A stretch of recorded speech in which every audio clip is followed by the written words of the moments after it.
सादर प्रणाम श्रोतागणों में प्रीति उपाध्याय आज एक बार फिर आपका धार्मिक व्रत कथा की YouTube चैनल पर हार्दिक स्वागत करती हूँ। आज मैं आपको बताने जा रही हूँ भोलेनाथ का पृथ्वी पर आगमन श्रावण मास में, जिसे आप ध्यान पूर्वक सुने। मित्रों, अगर आप इस चैनल पर नए हो तो हमारे इस चैनल को सब्सक्राइब जरूर करें। मैं वादा करती हूँ कि यह वीडियो आपके लिए बहुत ही उपयोगी सिद्ध होगा, तो कृपया कर मेरे इस वीडियो को लाइक करें, शेयर करें व सब्सक्राइब करें।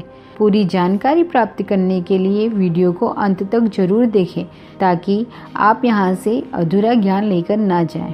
अगर आपको मेरी यह वीडियो पसंद आए तो कमेंट बॉक्स में राधे राधे लिखकर मुझे प्रेरित अवश्य करें। अब मैं आपको सुनाने जा रही हूँ श्रावण मास का महत्व व श्रावण मास में भगवान भोलेनाथ का स्वयं पृथ्वी पर आगमन।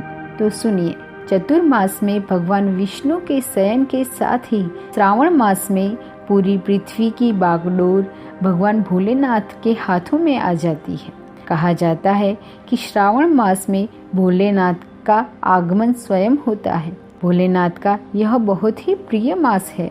इस मास में भोलेनाथ स्वयं स्वर्ग से पृथ्वी पर विचरण करने आते हैं, इसलिए पृथ्वी हरियाली साड़ी पहनकर तैयार होती है भगवान भोलेनाथ का स्वागत करने के लिए। नदी, तालाब, समुद्र, कुएं पानी से छलक जाते हैं भोलेनाथ का भावभीना नमीयुक्त स्वागत सत्कार करने के लिए। पृथ्वी पर पेड़ पौधे अपने हरे रंग की शोभा से कामदेव को भी लजा देते हैं।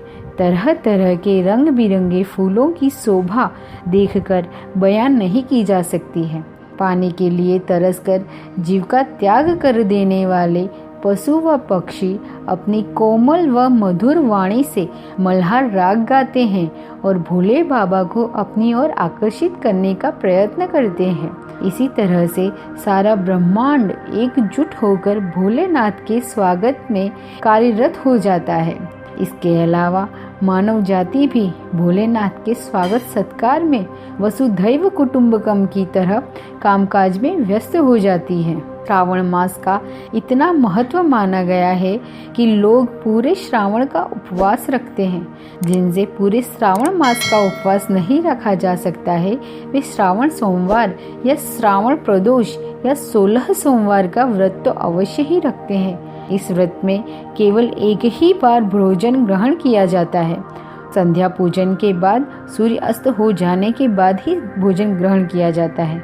सामान्यतः श्रावण मास के व्रत में दोपहर में भोजन करना वर्जित माना गया है। दोपहर में केवल फलाहार किया जाता है और शाम को सूर्यास्त के बाद संध्या पूजन के पश्चात भोजन करने का नियम है। श्रावण मास लगते ही लोग सुबह ब्रह्म मुहूर्त में उठकर स्नानादि कर नित्य क्रियाओं को संपन्न कर भोलेनाथ की पूजा पाठ में जुट जाते हैं। सर्वप्रथम शिवलिंग पर अभिषेक किया जाता है। वह अभिषेक किया जाता है जल का। शिवलिंग को हाथों से मल मल कर जल से अभिषेक किया जाता है।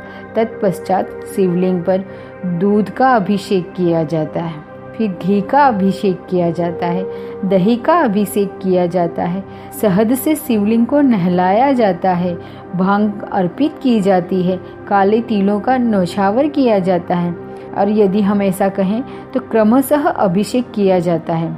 या फिर दूध, घी, भांग, काले तिल, शहद, गंगाजल और यदि शहद ना हो तो बतासे मिलाकर पंचामृत से शिवलिंग पर अभिषेक किया जाता है। पंचामृत के अभिषेक से महादेव बहुत ही प्रसन्न होते हैं। इसके बाद एक बार फिर भोलेनाथ को जल अभिषेक करके नहलाया जाता है।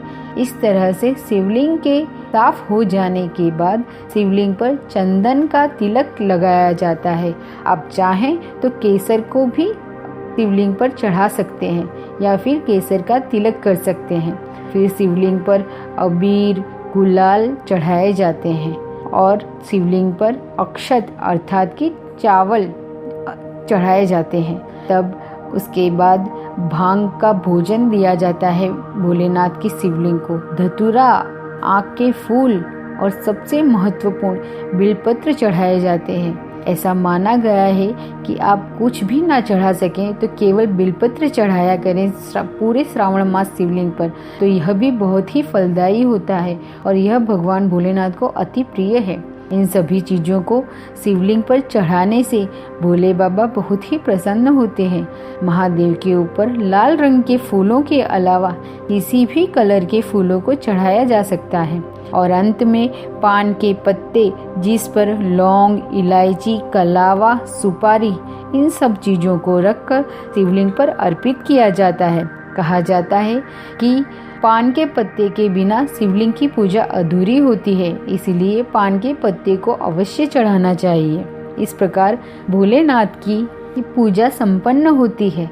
अंत में धूप दीप जलाकर भोलेनाथ की आरती की जाती है एवं कपूर को जलाकर घर की शुद्धि की जाती है और आरती को ठंडा कर पहले भगवान को आरती दी जाती है, फिर चारों दिशाओं में सभी देवी देवताओं को आरती दी जाती है, फिर समस्त परिवार जनों को आरती दी जाती है एवं अंत में स्वयं आरती ली जाती है। फिर भोलेनाथ पर चढ़ाया गया प्रसाद सर्वत्र बांटा जाता है। यह सभी प्रक्रियाएं पूर्ण हो जाने के बाद भगवान के चरणों में शीश नमन करना चाहिए तथा अपने बड़ों का आशीर्वाद लेना चाहिए। इस तरह सारा ब्रह्मांड एकजुट होकर भोलेनाथ के आगमन की तैयारी में जुट जाता है और भोलेनाथ को प्रसन्न करने का प्रयत्न किया जाता है। या यूं कहा जाए कि भोलेनाथ प्रसन्न होकर सर्वत्र हरियाली ही हरियाली का बिछौना बिछा देते हैं। अंत में मैं आपका अभिवादन करना चाहती हूँ इस वीडियो को अंत तक देखने के लिए, और यदि आप चाहते हैं कि आपके पास ऐसी वीडियो लगातार आती रहें तो मेरे इस YouTube चैनल को सब्सक्राइब अवश्य करें तथा अपने मित्रों और परिवारजनों के साथ शेयर करें व लाइक करें। Thank you.